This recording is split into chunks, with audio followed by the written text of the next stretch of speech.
अस्सलाम वालेकुम students 6 class. बेटा हम पढ़ रहे थे बाब नंबर 2 का तौहीद, सबक तौहीद। अल्लाह रब्बुल इज़्ज़त ने कुरान पाक में इरशाद फरमाया व इलाहुकुम इलाहु वाहिद, सूरत अल-बकरा की आयत नंबर 163, जिसका तर्जुमा है और लोगों तुम्हारा माबूद खुदाए वाहिद है, यानी कि एक खुदा है। सूरत अश-शूरा में है लैसा कमिस्लिही शै, तर्जुमा उस जैसी कोई शय नहीं।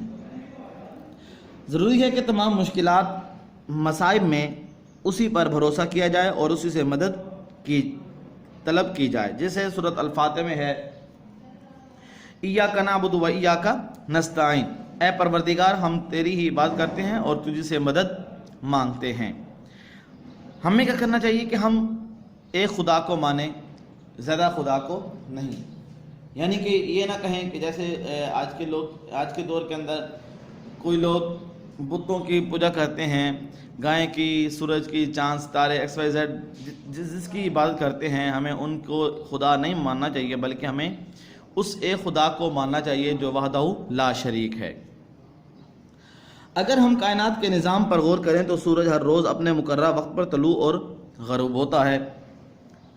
सितारे अपने अपने रास्तों पर एक दूसरे से टकराए बगैर चलते रहते हैं। चांद की मंजिलें मुकर्रर हैं, मौसम बदलते और लौटकर आते रहते हैं। ये सारा निज़ाम खुद ब खुद नहीं चल रहा, बल्कि क्या है, ये सारा निज़ाम खुद ब खुद नहीं चल रहा, यकीनन कोई हस्ती है जो इस निज़ाम को चला रही है।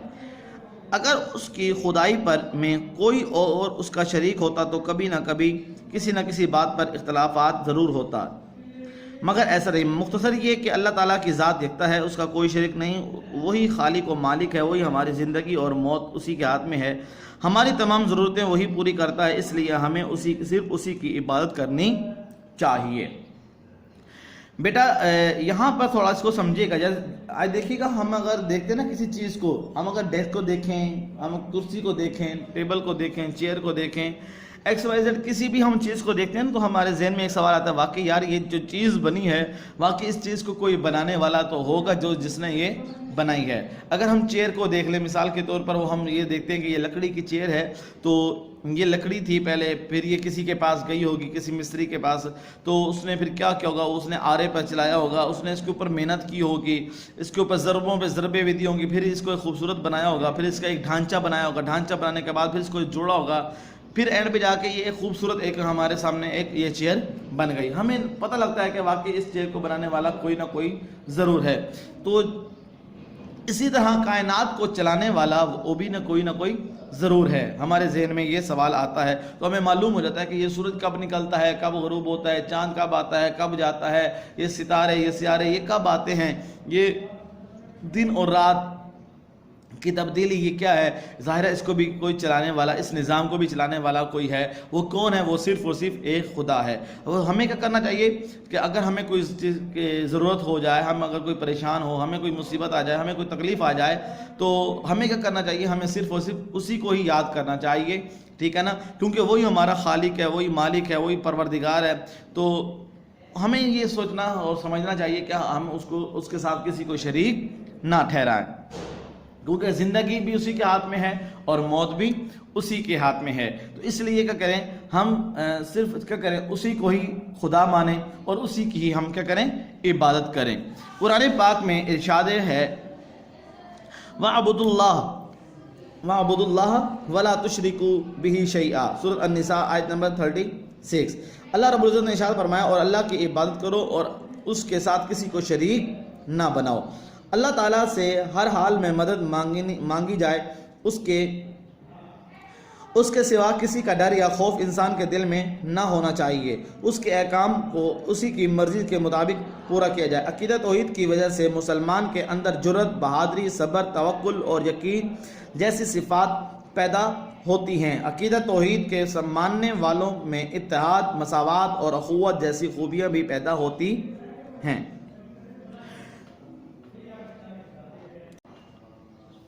बेटा हमें करना यह है कि हम क्या करें, सिर्फ उसी की इबादत करें, उसी से हम اسی کی ہم مدد طلب کریں، ٹھیک ہے نا۔ جب عقیدہ توحید انسان کے اندر آ جاتا ہے تو پھر ہوتا کیا ہے، اس انسان کے اندر جرت آ جاتی ہے، بہادری آ جاتی ہے، صبر آ جاتا ہے، توکل یعنی بھروسہ آ جاتا ہے، اور وہ یقین جیسی صفات جو ہیں وہ اس انسان کے اندر داخل ہو جاتی ہیں۔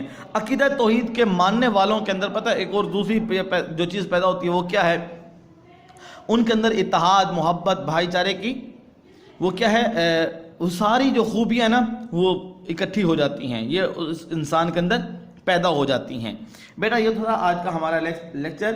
آج کا جو آپ نے جو سوال لکھنا ہے وہ یہ ہے کہ سوال نمبر 1 ہے عقیدہ توحید سے کیا مراد ہے، ٹھیک ہے، اور سوال نمبر 2 عقیدہ توحید کی وجہ سے انسان میں کون سی خوبیاں پیدا ہوتی ہیں۔ بیٹا سوال نمبر جو 3 ہے عقیدہ توحید سے کیا مراد ہے، بیٹا پیج نمبر 8، ٹھیک ہے بیٹا، اس پیج نمبر 8 کی جو توحید معنی اور مفہوم لکھا ہوا ہے نا، اس کا جو پوائنٹ ہے، اس کی تیسری لائن عقیدہ توحید سے ایمان کی بنیاد ہے، عقیدہ توحید ایمان کی بنیاد ہے، یہاں سے لے کر بیٹا یہ ایاک نعبد و ایاک نستعین کے ترجمے اور تجھ سے مدد مانگتے ہیں، ٹھیک ہے بیٹا، یہ یہاں تک عقیدہ توحید ایمان کی بنیاد ہے، یہاں سے لے کر اے پروردگار ہم تیری عبادت کرتے ہیں اور تجھ سے مدد مانگتے ہیں، یہ یہاں تک بیٹا یہ سوال نمبر آپ کا 3 ہے۔ چوتھا سوال ہے کہ عقیدہ توحید کی وجہ سے انسان میں کون کون سی خوبیاں پیدا ہوتی ہیں۔ پیج نمبر 9 پر بیٹا یہ آخری لائن، سیکنڈ لاسٹ لائن دیکھیے گا، یہ پیراگراف، یہ جو آیت ہے نا وَاعْبُدُوا اللَّهَ وَلَا تُشْرِكُوا بِهِ شَيْئًا، اس کے ترجمے کے نیچے جو آخری سیکنڈ لاسٹ لائن ہے نا بیٹا، یہ عقیدہ توحید کی وجہ سے مسلمان کے اندر جرت، بہادری اور صبر، توکل اور یقین جیسی صفات پیدا ہوتی ہیں۔ عقیدہ توحید کے ماننے والوں میں اتحاد، مساوات اور اخوت جیسی خوبیاں پیدا ہوتی ہیں، یہاں تک بیٹا آپ کا یہ سوال نمبر 4 ہے۔ آپ نے بیٹا ان کو لکھنا بھی ہے اور اچھے طریقے سے یاد بھی کرنے ہیں۔ امید کروں گا کہ آپ کو یہ لیکچر اچھی طریقے سے سمجھ آ گیا ہوگا۔ یہی لیکچر اگر آپ نے دوبارہ سننا ہو تو آپ کا یہ لیکچر نعیم اسلامک اسکول یوٹیوب چینل پر یہ موجود ہوگا، آپ وہاں سے سن بھی سکتے ہیں اور اچھی طریقے سے سمجھ بھی سکتے ہیں۔ اگر پھر بھی سمجھ نہ آئے تو آپ کے اساتذہ اسکول میں حاضر ہوتے ہیں، آپ وہاں پر آ کے آپ ان سے اچھی طریقے سے اور بھی سمجھ سکتے ہیں۔ نیکسٹ لیکچر تک کے لیے آپ سب سے اللہ حافظ، السلام علیکم ورحمۃ اللہ وبرکاتہ۔